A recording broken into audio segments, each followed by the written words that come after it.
शिवशरणार्थ सगळ्यांना. आपलं दैवत परमपूज्य बालब्रह्मचारी श्री सिद्धाजी अप्पा, आमचं अक्कलकोटचं दैवत श्री स्वामी समर्थ महाराज सद्गुरू बाबा यांचं मनपूर्वक स्मरण करून या ठिकाणी सिद्धेश्वर ग्रुपने आयोजित केलेल्या या विद्यार्थ्यांच्या गुणगौरव सोहळ्याकरिता मंचावर असलेले अध्यक्ष श्री भगवान अप्पा घुगरेजी, उपमहापौर भगवान अप्पा पंगुडवाले, आमचे ज्येष्ठ बंधू प्राध्यापक भालचंद्र हुचे सर,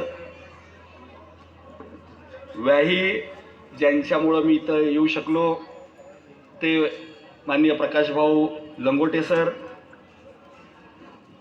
इथले सरपंच भीमण्णा उदीकर सो, काशीराजजी औशीकर, काटकर साहेब, भीमरावजी घुगरे, आता आलेले दैवतचे औशीकर सो, अत्यंत सुंदर सूत्रसंचालन करणारे कैलास भाऊ पिरनाईक आणि प्रास्ताविकात सगळी माहिती दिलेले सुनील भाऊ गटरी, सिद्धेश्वर ग्रुपचे सगळे सदस्य बांधव, उपस्थित सगळे ज्येष्ठ मोठे वडीलधारी, माझ्या समवयस्क असलेले माता भगिनी, लहान बांधव, सगळं दैवत. गवळी समाजामध्ये दैव म्हणायचा आपला प्रकार आहे, दैव म्हणतो आपण. वास्तविक कोणत्याही समाजामध्ये दैव हा शब्द मला दिसला नाही. होय ना सर, उच्च सर, दैव बरोबर आहे.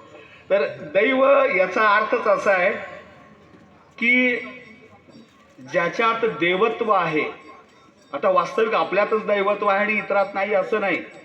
आपल्या सगळ्या शास्त्रानं सांगितलंय की प्रत्येक जीव मात्रामध्ये दैव आहे, शिवाचा अंश आहे, शिवत्व आहे.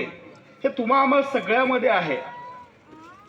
पण त्याची जाणीव होण्याकरता आपल्याला संतांकडे जावं लागतंय, परमेश्वराने दिलेल्या मंत्राची उपासना करावी लागते आणि मग आपण पोचतो.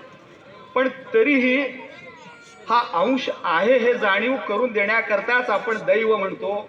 म्हणून या दैवाला आपण शिवशरणार्थ करतो, कारण त्यात शिवत्व आहे. म्हणून सिद्धेश्वर ग्रुपनं या ठिकाणी कैलास भाऊंचा मला फोन आला, आमचे प्रकाश भाऊही सांगितले.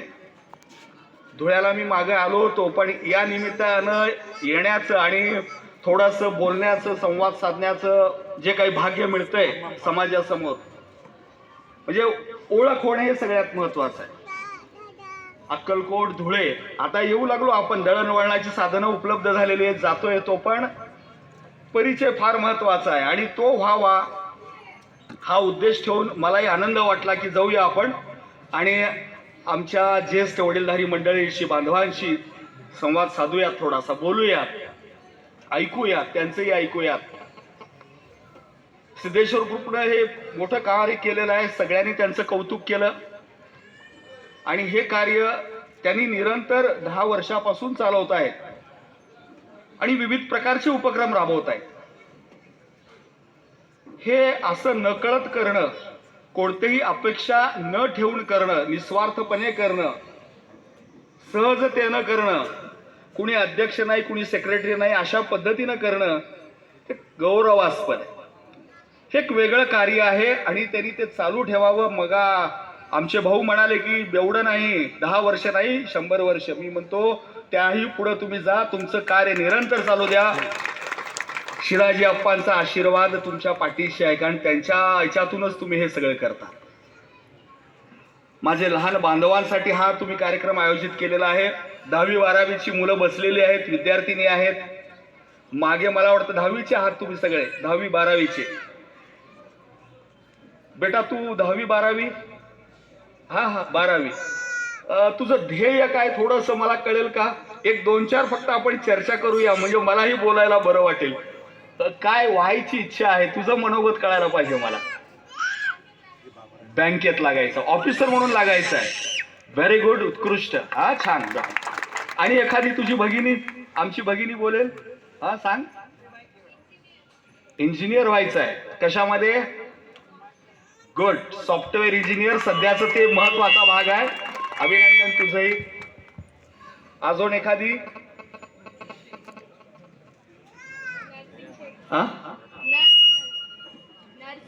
डान्सिंग. नर्सिंगची प्रॅक्टिस करायची, अत्यंत महत्वाचं आहे नर्सिंग. जो सेवाभाव या करोनाच्या काळामध्ये नर्सेसनं दिला तो कुणालाही देता आला नाही. तर अशा एका प्रचंड सेवेच्या कार्यामध्ये ती झोकून द्यावी म्हणते. तुला शुभेच्छा 100% मिळणार तुला नर्सिंग. मला वाटतं एखादे मुलं 1-2 बोलले तर 1-2 मागचे 12वी-10वी झालेले कुणीतरी सांगा. अरे आमच्या भगिनी इतक्या डेअरिंग करतायत, तुम्हाला बोलता यायला पाहिजे. कोण आहे मित्रांनो? यस सांग. इंजिनियर. गुड. म्हणजे सगळ्याप्रमाणे आम्ही ट्रॅकवर चाललेलो आहोत. इंजिनियर व्हायचं आहे, अत्यंत आनंदाची बाब आहे. सांग तू बाई. नर्सिंग.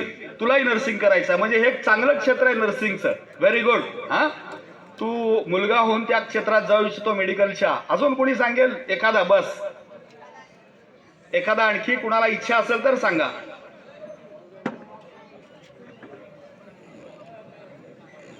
आहे, असू दे. पालक म्हणून कुणीतरी सांगा बरं. एखादा पालक यांचा उठा की ज्याचा मुलगा 10वी आणि 12वी झालेला आहे. असे पालक मला सांगा की मला माझ्या मुलाकडनं मुलीकडनं ही अपेक्षा आहे. एखादे पालक? Okay, very good. Medical. Good. म्हणजे या पालकांची इच्छा आहे अगदी गुग्रवंशी की तिला नीटची परीक्षा देऊन मेडिकलच्या अर्थात डॉक्टरकीच्या क्षेत्रात आणण्याचा विचार आहे. पालकांचं ध्येय अत्यंत उच्च आहे, असलंच पाहिजे. आणि एखादे पालक भगिनी या मुलींच्या आई किंवा कुणीतरी बहीण, मोठी बहीण, आजी. यस, आपण बोललं पाहिजे. आता आपल्या मुली बोलतायत तर तुम्हालाही बोललं पाहिजे. आजी, काकू, आपल्या नातीकडून काय अपेक्षा आहे? आपली नात काहीतरी उच्च ध्येय घेऊन पुढे जायला पाहिजे असं वाटतंय ना तुम्हाला? नात नातू आहे, असू दे. तर निश्चितपणे मला असं वाटतंय की ह्या सगळ्या मुलांना किंवा आमच्या भगिनींना, मुलं थोडे बुजतायत हा पहा. मुली तशी डेअरिंग करतायत. मला वाटतं 1, 2, 3 लगेच सांगितल्या. पण आणि कदाचित हे जे धैर्य येऊ लागलेलं आहे, आमचे सगळे मागचे लहान बंधू मित्रांनो ज्यांनी आता सांगितलं इंजिनियर होणार, आपल्याला लक्षात ठेवायचं आहे एक मुद्दा. मगा भाऊंनी सांगितला की समाजामध्ये उच्च शिक्षित होणाऱ्यामध्ये मुलींचं प्रमाण मोठ्या प्रमाणावर आहे. जवळपास 70% पेक्षाही जास्त मुली शिकतायत, उच्च शिक्षण घेत आहेत. आणि मग त्यांच्या अपेक्षा वाढलेल्या आहेत की मला माझ्यासारखाच पती पाहिजे, नवरा पाहिजे. आणि अशा वेळी ज्यावेळी ते मिळत नाहीत ती अडचण येऊ लागलेली आहे. म्हणून तुम्हाला शिकणं अत्यंत गरजेचं आहे.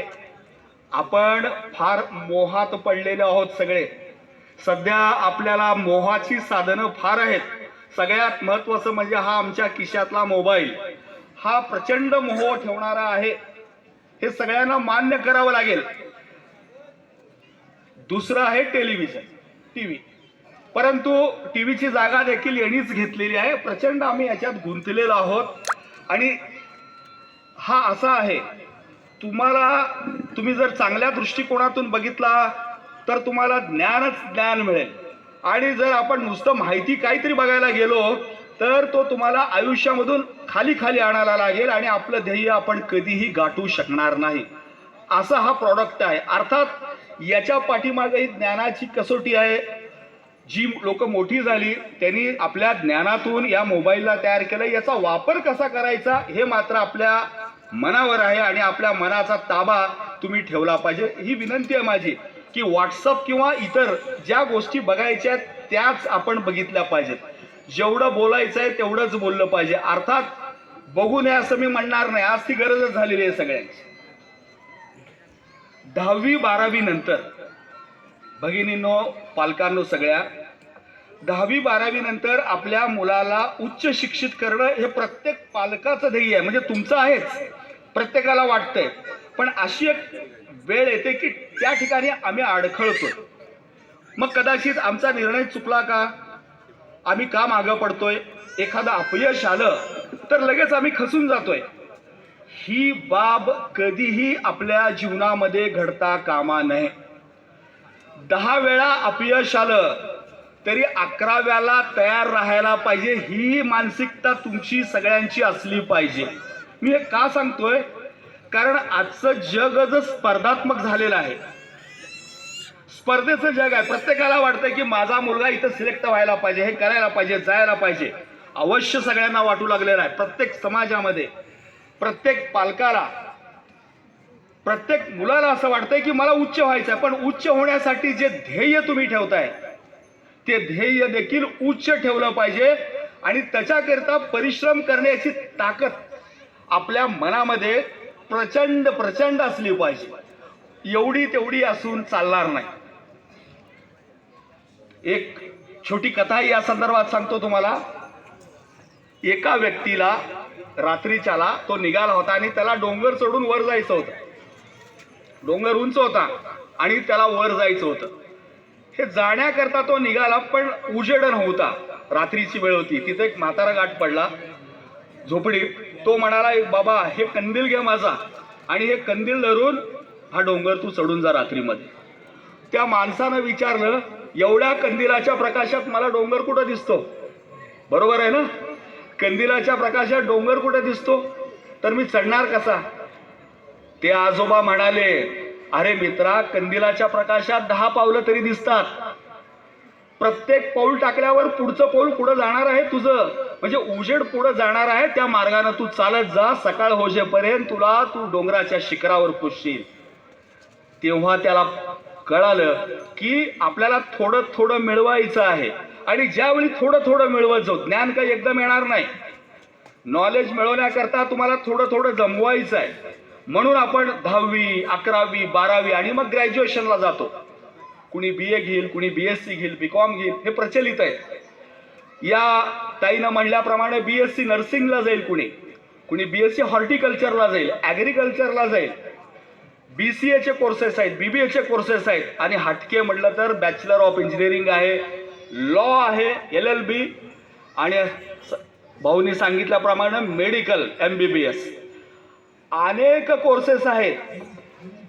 काही जणांची मुलं हॉटेल मॅनेजमेंट करतात आणि ते उच्च शिक्षण घेऊन 5 स्टार मध्ये चांगल्या नोकऱ्या करतात, परदेशात जातात. हॉटेल मॅनेजमेंटचा कोर्स देखील उत्कृष्ट कोर्स आहे, पण आवड असली पाहिजे. प्रचलित कोर्सेस करत असताना आपल्या बरोबर एखादं कौशल्य असणं देखील आज गरजेचं झालेलं आहे. आमचे लहान भाऊ जे आहे ते शिकणारे 10वी-12वी, बऱ्याच वेळेला गळती होते, शिक्षण मध्ये सोडतात. वास्तविक आता आम्ही घुगरे भाऊशी बोलताना हा विषय निघाला की ह्या अडचणी आहेत, आमची परिस्थिती. मित्रांनो, मी ज्या घरातून आलो त्या घरात म्हशीच होत्या. मी म्हशीची धार काढली, शेण काढलं, गुरं राखलेली आहेत, असं काही नाही. मला सांगायलाही लाज वाटत नाही. आणि ज्या कॉलेजच्या आवारात मी माझ्या म्हशी फिरवल्या आणि बसवल्या, त्याच कॉलेजमध्ये मला प्राचार्य होण्याचं भाग्य देखील लागलं. मी हे का सांगतोय की आम्ही गरीब आहोत म्हणून कधी लाजू नका. उलट गरिबी हे वरदान आहे असं समजा. ज्यावेळी तुमच्या डोळ्यात आपल्या आई वडिलांनी केलेले कष्ट दिसायला लागतील आणि तुमच्या मनात रुजतील, असं समजा की त्याकरिता तरी तुम्हाला ते शिखर गाठायचं, डोंगर चढून जायचं, उच्च शिक्षण घ्यायचं. तेव्हा तुम्ही आम्हाला विचारा की काय करू. मार्गदर्शन करणारे आज बरेच जण झालेले आहेत. गरज आहे तुमच्या मनाची.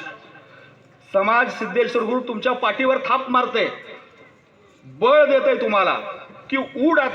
आता तुझी मोगलाई एवढ्या एरियात नाही, तुझं धुळं नाही, तू महाराष्ट्रात उड, भारतात उड, परदेशात जा. ही थाप आहे त्यांची. या थापेला हाक देणं तुमचं कर्तव्य आहे आणि हे कर्तव्य तुम्ही मनात रुजवलं पाहिजे. तुमचं मन जेवढं खंबीर, जेवढं जिद्दी, तेवढी तुमची झेप मोठी असेल आणि ती झेप घेऊनच तुम्हाला उडायचं आहे. याकरिता सिद्धेश्वर ग्रुपनं हा कार्यक्रम ठेवलेला आहे. म्हणून नेहमी उच्च ध्येय बाळगा. आपल्या भारताचे महामहिम राष्ट्रपती दिवंगत कैलासवासी APJ अब्दुल कलाम साहेब विद्यार्थ्यांना सांगताना 4 गोष्टी सांगायच्या आहेत, त्या मी पुनरुक्त करतो. पहिलं, तुमचं ध्येय उच्च असलं पाहिजे. कमी ध्येय ठेवायचं नाही. असं म्हणायचं नाही की मला लगेच शिपाई व्हायचं आहे किंवा काहीतरी छोटं काम करायचं आहे, असं नाही. मला पहिल्यांदा मोठं व्हायचं आहे. काय करायचं आहे? काहीतरी आता जे म्हणाले इंजिनियर व्हायचं आहे, डॉक्टर व्हायचं आहे, ऑफिसर व्हायचं आहे, वकील व्हायचं आहे, असं ठेवा. उच्च ध्येय ठेवा. ध्येय उच्च का ठेवायचे? समजा जरी काही अडचण आली तरी खालचे तरी आहेत ना. आम्ही UPSC ला बसलो कलेक्टर व्हावं म्हणून, तर MPSC तरी पास होणार. आम्ही MPSC होऊन महाराष्ट्र शासनामध्ये लागू, इथल्या खात्यामध्ये राहू, हे तरी पूर्ण होईल. म्हणून ध्येय उच्च ठेवायचं नेहमी. आणि ध्येय ज्यावेळी उच्च असतात त्यावेळी कुणी तुम्हाला थांबवू शकत नाही. नंबर 2, कठोर परिश्रमाला पर्याय नाही. तुमच्याकडे परिश्रम करण्याची प्रचंड ताकद असलीच पाहिजे. सकाळी सांगतात आमचे वडील की जा बाबा हे वरवे एवढे देऊ नये, एवढं दूध टाकू नये एवढ्या घरी, आणि मग जा शाळेला. तो म्हणतो की नाही मला वेळ होतो, शिकवणीला वेळ होतो. थोडं पालकांनीही आपल्याला समजून घ्यायला पाहिजे की वेळ त्याला द्यायला पाहिजे. वेळ शाळेच्या वेळी त्याला सोडलंच पाहिजे. बाकीच्या वेळी भले तुमच्या कामामध्ये आपला विद्यार्थी मदत करत असेल मुलगा, पण इतर वेळी त्याला सोडलं पाहिजे. त्याच्याकडून परिश्रमपूर्वक हे घडलं पाहिजे की मला जागलं पाहिजे, मला काम केलं पाहिजे, मला अभ्यास केला पाहिजे. तुम्ही ज्यावेळी मनामध्ये हे ठाण मांडचाल, आपला व्हॉट्सअप बंद करून समजा यश तुमच्या नजरेमध्ये आहे. ते ध्येय तुमच्या नजरेत यायला लागतंय नव्हे, त्या ध्येयाचा ध्यासच तुमच्याकडे येतो. बऱ्याच जणांना माहित असेल की आपण एखादी आठवण करतो, बहिणीची आठवण करतो की अरे ही बहीण फार दिवस झाले आली नाही असं ज्यावेळी म्हणतो त्यावेळी ती बहीण कधीतरी घरी येते. तुम्ही आमच्या स्वामी महाराजांची आठवण करायला लागा, निश्चितपणे अक्कलकोटला या, तुम्हाला बोलावूनच घेतील. मी का सांगतो की मनामध्ये ज्या ध्येयाची आठवण असते सतत आणि त्याच्याकरिता आम्ही परिश्रम करायला लागतो, ते ध्येय आपल्या जवळ यायला लागतं. सहज येतं अगदी. परिश्रमच करायचे नाहीत आणि मनामध्ये त्याला वागवायचं नाही तर आम्ही जवळ कसे जाऊ किंवा ते तरी जवळ कसं येणार? याच्याकरिता परिश्रम अत्यंत गरजेचा आहे. हा झाला दुसरा मुद्दा. ध्येय, परिश्रम. तुमचे परिश्रम सातत्यानं व्हायला पाहिजे. आणि मग तुमच्याकडे जी चिकाटी आहे ती चिकाटी त्या परिश्रमाला सोडून नाही, ती धरून राहिली पाहिजे. त्याचा ध्यास घेतला पाहिजे. आणि याच्यामुळं जे येतंय त्या यशाला, त्या ध्यानाला कधीही सोडायचं नाही आपल्या हातात. सतत त्याला वागवत राहिलात तर तुमचं यश तुमच्या नजरेमध्ये निश्चित येईल. हा मंत्र डॉक्टर APJ अब्दुल कलामांनी वारंवार आपल्या मुलांसमोर सांगितलेला.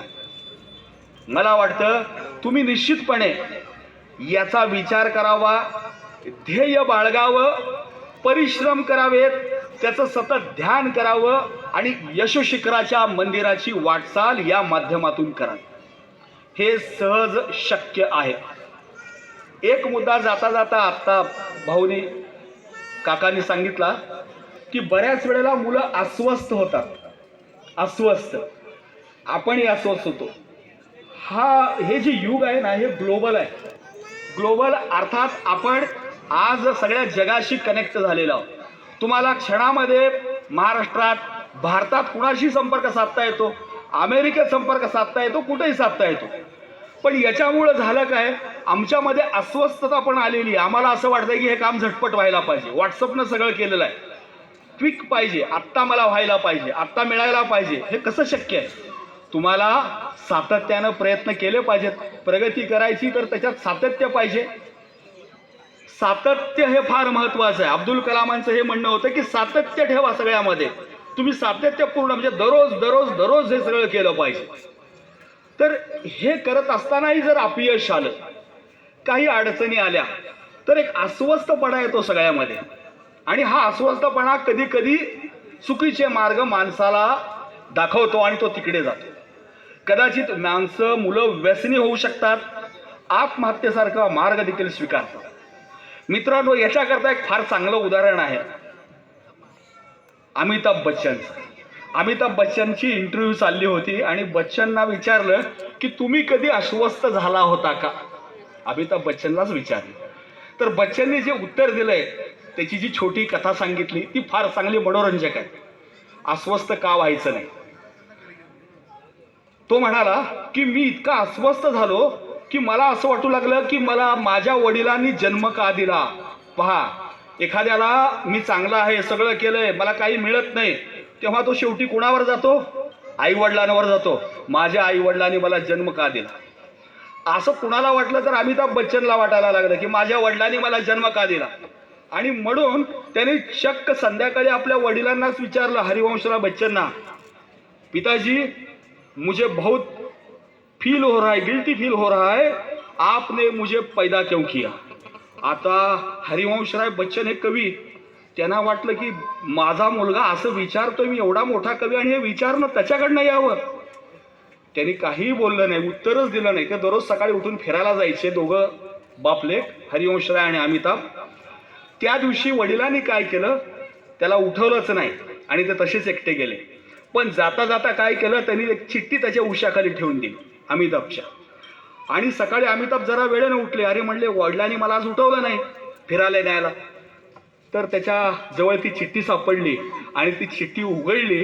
त्यात हरिवंशराय बच्चन लिहिले होते, बेटा ये सच है कि मैंने तुझे न पूछते हुए तुझे पैदा किया, लेकिन मैं क्या करूं, मुझे भी मेरे पिताजी ने न पूछा पैदा किया है. मेरे पिताजी को भाई मेरा दादाजी ने पैदा ऐसा ही किया है कि उसे पूछा नहीं. मेरे परदादाजी ने भी ऐसा किया, उन्हें पूछा नहीं. लेकिन तू ऐसी गलती मत करना, तू तेरे बेटे को पूछ के ही पैदा कर. मित्रांनो, अस्वस्थपणा ज्यावेळी येतो त्यावेळी हे असं असतंय, हे होतंय असं. आणि असं होत असताना आपल्याला कुणीतरी मार्गदर्शक असतो, कुठेतरी मार्गदर्शक असतोच. अगदी ही कथा स्वामी महाराजांनी देखील घडवून आणली की एका चांगल्या व्यक्तीनं, हुशार पंडितानं आत्महत्येचा मार्ग स्वीकारला आणि विहिरीत उडी मारताना स्वामी महाराज प्रगट झाले आणि त्याला म्हणले, अरे तुझं कर्म अजून एवढं उरलेलं आहे, ते कर्म टाळून तू कशाला आत्महत्या करतो, नाही तर पुढच्या जन्मामध्ये तुला परत फेडावं लागेल. मित्रांनो, संत देखील हे सांगतात, हे समजून घेणं गरजेचं आहे. म्हणून मी तुम्हाला हा मंत्र देतोय की तुम्ही अस्वस्थ व्हाल तेव्हा आपल्या संतांची आठवण करा, आपल्या आई वडिलांचे कष्ट पहा आणि पुढे जा. हा अस्वस्थपणा थोड्या वेळा करतोय, तो आयुष्यामध्ये घडतंय कधी. पुढे जायचं आपल्याला. आणि हे करत असताना आजची जी परिस्थिती आहे, या परिस्थितीच्या मागे जर तुम्ही गेला, इथं सगळे वडीलधारी मंडळी आहेत, त्यांना माहीत आहे, उच्च सरांना माहीत आहे, 50-60 वर्षापूर्वी कधी हातात मोबाईल धरला होता का तुम्ही, किंवा मोटरसायकल चालवण्याचं भाग्य त्या काळातल्या लोकांना होतं का? अजिबात नाही. 50-60 वर्षापूर्वी मोबाईल तर नाही, फोन धरणंही अवघड होतं. मोटरसायकल म्हणजे एखाद्याकडे असायचा कधीतरी. कुठंतरी रेल्वेनं जायचं म्हणजे काहीतरी मोठं काम असेल, एखादा जाणार. तो काळ असा होता. 100 वर्षापूर्वी तर हे काहीच नव्हतं. 100 वर्षापूर्वी तुम्ही आम्ही दिव्याच्या उजेडामध्ये आमचे पूर्वज राहिलेले आहेत. म्हणजे धुळ्याचा संपर्क कधी अक्कलकोटशी आलेलाच नाही, मुंबईशी कधी आला नसेल, इतकं ते लांब लांब सगळं होतं. आम्ही जाणं येणं करत नव्हतो. त्या काळामध्ये जी मंडळी पुढे आली, थॉमस अल्वा एडिसन, या एडिसननं बल्बचा शोध लावला. आम्ही त्याला कधी विचारलं का एडिसनला? एडिसनचं नाव कधी कधी ऐकतो का आम्ही? पण त्याच्या प्रकाशामध्ये आम्ही आमचं ध्येय घेतोय. मार्कोनीनं ग्रामोफोनचा शोध लावला. आज साऊंड सिस्टीम बघतोय, रेडिओ बघतोय आम्ही. असे कितीतरी शास्त्रज्ञ आहेत, अल्बर्ट आइन्स्टाईन, हायझनबर्ग, कितीतरी शास्त्रज्ञ आहेत की ज्यांनी प्रचंड शोध लावले. त्या शोधाच्या बळावर आपण इथपर्यंत आलेलो आहोत. जर हे शोध लावले नसते तर हा माईक पण माझ्या समोर नसता, हा दिवा नसता, कदाचित तुम्ही आम्ही पण एकमेकाला बघितलो नसतो, एवढ्या दळणवळणाच्या साधनातून आलोही नसतो आम्ही. रेल्वे निर्माण केली, विमानं निर्माण केली, ही शास्त्रज्ञानं केली. ही समाज सुधारक मंडळी आहेत, यांना आम्ही मानलं पाहिजे. आणि हे ध्येय तुम्ही ठेवायचं आहे की मलाही निर्माण करायचं आहे. तुमच्या प्रत्येकामध्ये ताकद आहे की 2 पावलं पुढे जायचं. या शास्त्रज्ञानं, आइन्स्टाईनला कधी मोबाईल फोन मिळाला नाही, ज्या शास्त्रज्ञांची मी नावं घेतली त्या शास्त्रज्ञांना फोन मिळाला नाही हातामध्ये, पण त्या शास्त्रज्ञांनी एवढ्या मोठ्या करामती केलेल्या आहेत. तुम्ही असं ठरवलं पाहिजे की समाजासाठी, देशासाठी 4 पावलं आम्ही पुढे नेलं पाहिजे, आणि हे करण्याचं तुमच्याकडं बळ आहे.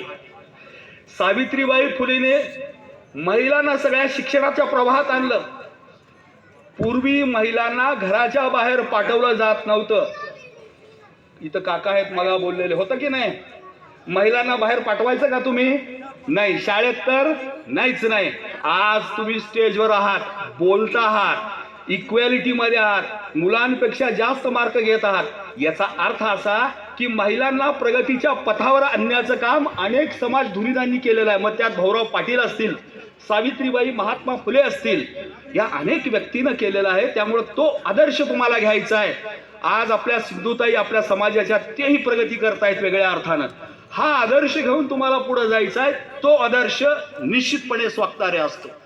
तुम्ही असे छंद, अशा कला याबरोबर जोपासा, हे माझं नेहमी सांगणं असेल. समाजकार्य करा, स्वतःमध्ये एक वेगळी कला, नाट्यकला असेल, चित्रकला असेल, संगीत, वादन, काय असेल ते असेल, हे सगळं करत राहा. निश्चितपणे तुम्ही पुढे जाल.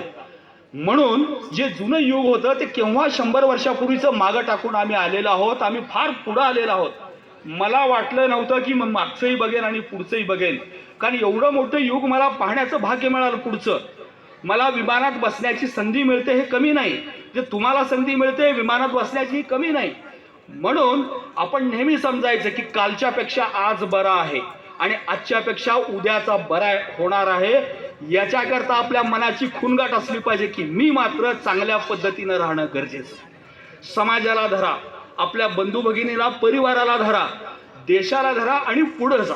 निश्चितपणे वाट आपलीच आहे, तरुणांची आहे. काल माझ्या वाचनात आलं, दरवर्षी भारतातील 1.25 लाख विद्यार्थी, 1.25 लाख मुलं बाहेरच्या देशामध्ये नोकरीसाठी जात आहेत. 5 वर्षामध्ये 6 लाख मुलं बाहेर गेलेली आहेत नोकरीसाठी. मला वाटतं आपल्याला आता नोकऱ्या बाहेर पण शोधाव्या लागतील. परदेशामध्ये आपल्याला भरपूर वाव आहे. बरीच मुलं BE झाले की MS करण्यासाठी जातात आणि तिकडंच नोकऱ्या करतात. नाही म्हणलं तरी आज 15-20 आपल्या समाजातली मुलं परदेशामध्ये आहेत. त्यामुळं तुम्हालाही ती संधी आहे. पूर्वी लोक म्हणायची समुद्र ओलांडू नये. अरे समुद्र काय, आम्ही सगळंच ओलांडून आता पुढे चाललेलो आहोत. मला काय म्हणायचं आहे की हे केलंच पाहिजे आपल्याला. आपण जर नाही केलं, ही संधी नाही घेतली, आपण फार अडकूनही बसता कामा नये. समाजाच्या परंपरा धरून पुढे जायलाच पाहिजे.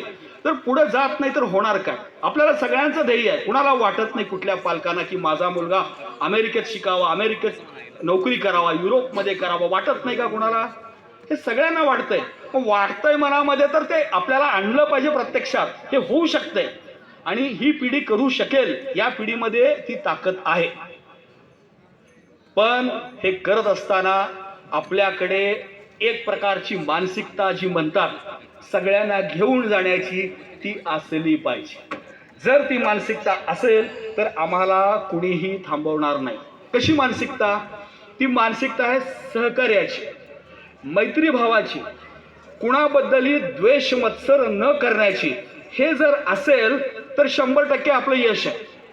आपल्या मनामध्ये जर कोणत्या प्रकारच्या अडी आणि गाठी राहिल्या असतील तर त्या पहिल्या काढून टाकायच्या, कारण आपल्या ज्ञानार्जनामध्ये त्याचा अडथळा आहे.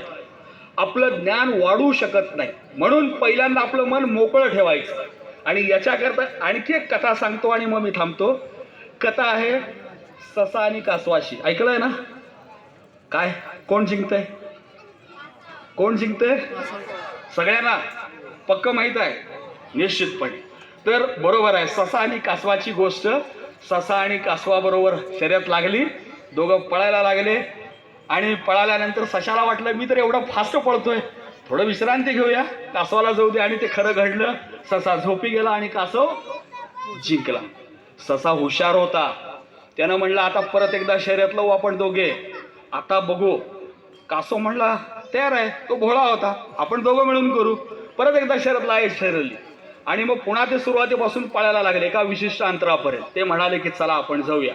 आणि मग खऱ्या अर्थाने शर्यत चालू झाली. कासव मागं पडला ससा म्हणला की आता झोपायचं नाही, आळस हा शत्रू आहे माणसाचा, झोपायचं नाही अजिबात. तो पळायला लागला आणि शेवटचं टोक येजेपर्यंत तो पळत गेला आणि सशानं शर्यत जिंकली. कासव त्याच्यापेक्षा हुशार होता. तुम्हाला सांगतो, संत माणसं कधी कधी फार हुशार असतात. आपल्या देवाच्या देवळामध्ये कासवाची प्रतिमा असते. तुम्हाला जर काही ग्रहण करायचं असेल, म्हणजे मिळवायचं असेल, ज्ञानार्जन करायचं असेल, तर ते संत गतीनं करा, सावकाश करा. सावकाशाचा अर्थ आळस नाही, आळस नाही, पण यायला पाहिजे. एकदा ते मिळालं की पुढं जाता. कदाचित कासव त्यामुळंच प्रसिद्ध असेल. कासवानं ठरवलं की पुन्हा एकदा शर्यत लावायची. त्यानं सांगितलं की आपली शर्यत अशी असेल की या मोगला येथून लळिंगला जायचं हां, आणि असं समजा की मध्ये काय आहे तो भाग वेगळा. कासव हुशार होता आणि ठरवलं की आपण जाऊ म्हणले दोघंही. ससाई म्हणला आता तर आपण जिंकूच, कासव आव्हान दिलंय ना कासवाने, तर निश्चितपणे जिंकू. आणि शर्यत चालू झाली. पळत पळत ज्यावेळी निघाले, ससा पुढे गेला. पण पुढे गेल्यावर त्याच्या लक्षात आलं की ह्या दोन्ही मध्ये एक नदी चाललेली आहे, मला या नदीतून काही जाता येत नाही. त्यामुळं ससा तिथेच थांबला आणि कासव उशिरा नदीपर्यंत पोचला. कासव विचारतोय की मी जाऊ का आता पुढे, मला तर नदीमधून पुढे जाता येतं आणि माझं ध्येय गाठता येतं, लळिंगला जायचं. तेव्हा ससा म्हणाला, मित्रा मी चुकलो, मी तुझ्या पाठीवर बसतो, तू मला घेऊन चल. आणि मग कासवानं त्याला पाठीवर घेतलं, तिथंपर्यंत दिलं आणि दोघं मिळून शर्यत जिंकले. याचा अर्थ असा आहे की आजच्या युगामध्ये तुम्हाला कुणाची स्पर्धा करत असताना द्वेष ठेवायचा नाही, हातात हात घालून पुढे जायचं आहे, मैत्री भाव ठेवायचा आहे. मग तो समाजात असेल, कुठेही असेल, तो असेल तेव्हाच तुम्ही पुढे जाल, अन्यथा तुमची पीछेहाट होत राहणार. भले आमचे विचार जमणार नाहीत, माझे घुगरे काकाशी विचार जमणार आहेत, गटरी काकाशी विचार जमणार आहेत, म्हणून मैत्री सोडायची नाही. मैत्री कधी सोडायची नाही. विचारामध्ये तफावत आहेच. आम्ही कोट्यावधी लोक आहोत, प्रत्येकाचा स्वभाव वेगळा आहे, प्रत्येकाचे विचार वेगळे आहेत. पण या स्थितीमध्ये सगळ्याबरोबर प्रेमानं राहणं तो यशस्वी माणूस, तो समाधानी माणूस. समाधानी या करता की तो विचार दुसऱ्याचा करत नाही, फक्त आपल्या जिंकण्याचा, यशस्वीतेचा करतो. म्हणून कधीही या द्वेष भावनेमध्ये अडकू नका. अडकला असेल तर लवकरात लवकर बाहेर पडा आणि पुढे जा, तरच आपली प्रगती लवकर होऊ शकते. हे निश्चितपणे मनाशी ठाम ठरवा. या ठिकाणी सिद्धेश्वर ग्रुपनं मला बोलवलं, हा सन्मान दिला, बोलण्याचा योग दिला, मी मनपूर्वक आभार मानतो. आणि जे काही ते करतायत त्याच्याबद्दल विंदा करंदीकरांची एक छोटी कविता सांगतो. त्यांच्यासारखंच, देणाऱ्याने देत जावे, घेणाऱ्याने घेत जावे. हिरव्या पिवळ्या माळावरून हिरवी पिवळी शाल घ्यावी. काय काय घ्यायचं आहे? अरे हिरवं माळ असेल तर त्याच्याकडून तो आनंद घ्या, सौंदर्य घ्या, शिकायचं आहे. आम्ही घेतोय, आमच्या कृष्णाने तेच केलेलं आहे. नंदगवळी जो वृंदावनमध्ये राहिला त्यानं आनंदानं ते सगळं स्वीकारलेलं आहे. हिरव्या पिवळ्या माळावरून हिरवी पिवळी शाल घ्यावी, सह्याद्रीच्या कड्याकडून छातीसाठी ढाल घ्यावे. म्हणजे तुम्ही धैर्यवान व्हा. या सह्याद्रीकडे बघा, त्यांना अनेक प्रसंग झेललेले आहेत. शिवछत्रपतीनं ह्या सगळ्या प्रसंगांना तोंड दिलेलं आहे. रायगडाला तुम्ही बघा जाऊन, अक्षरशः वाटेल की महाराज कसं चढून जात होते. म्हणजे ते जे काही धैर्य आहे ते धैर्य आम्हाला घ्यायचं. खवळलेल्या समुद्राकडून, दर्याकडून पिसाळलेली आयाळ घ्यावी. म्हणजे अत्यंत मुक्त व्हावं, आम्ही मोकळं व्हावं, मुक्त व्हावं. आणि हे करत करत बऱ्याच ओळी आहेत. तो म्हणतो, भरलेल्या भीमेकडून तुकोबांची माळ घ्यावी. भीमा नदी वाहते पंढरपुरातून, तिथं तुकारामांची जी माळ आहे, अर्थात या संतांचं जे संतत्व आहे, समाधान आहे, ही सर्व संत मंडळी समाधान देण्याकरिता आहेत मानव जातीला. एखाद्या वेळी ते तुम्हाला फार मोठं करणार नाहीत, ते म्हणणार नाहीत की तू मंत्री हो वगैरे, पण ते तुम्हाला समाधान देतील. शिवाजी अप्पा, स्वामी समर्थ, सद्गुरू बाबा, तुकाराम महाराज, ज्ञानोबा माऊली, हे सगळे सण तुम्हाला समाधान निश्चितपणे देतील आणि अध्यात्माच्या मार्गावर तुम्हाला नेतील, याविषयी शंका नाही. तर या संतांची जी शांती आहे त्या भीमेकडून, अर्थात संतांकडून घ्यावी, हे सांगणं आहे. आणि शेवटी म्हणतात, देणाऱ्याने देत जावे, घेणाऱ्याने घेत जावे. घेता घेता एक दिवस देणाऱ्याचे हात घ्यावे. हात कसं घेणार? हात घेणार नाही, हात घेणार म्हणजे त्या देणाऱ्याचं दातृत्व घ्या. जे सौंदर्य ते देतोय ते सौंदर्य तुम्ही घ्या आणि द्या. सौंदर्य घ्या आणि द्या. शांती घ्या आणि शांती द्या. समाधान घ्या, समाधान द्या. धैर्य घ्या, दुसऱ्याला पण धैर्यवान करा. तुम्ही यशो शिखर गाठवा, दुसऱ्यालाही यशो मंदिराकडे न्या. हे सांगणं संतांच्या याच्यातून मी घेतोय. समाज सुधारक, शास्त्रज्ञ आणि संत हे तिन्ही समाजाचे, देशाचे, जगातले महत्वाचे घटक आहेत. या सगळ्याकडून जे जे घ्यायचं आहे तुम्ही घ्या. सिद्धेश्वर ग्रुपला हेच घेणाऱ्याने देणाऱ्याने देत जावे ही उक्ती लागू पडावी म्हणून मी मुद्दाम हे कार्य केलं. धन्यवाद सिद्धेश्वर ग्रुप, धन्यवाद सगळे. शिवशरणा. धन्यवाद डॉक्टर साहेब. घेणाऱ्याने घेत जावे, देणाऱ्याने देत जावे आणि घेता घेता घेणाऱ्याने देणाऱ्याचे हात व्हावे, अशाप्रमाणे सरांनी सांगितलेलं आहे. तर सरांनी खूप मोलाचं मार्गदर्शन केलं.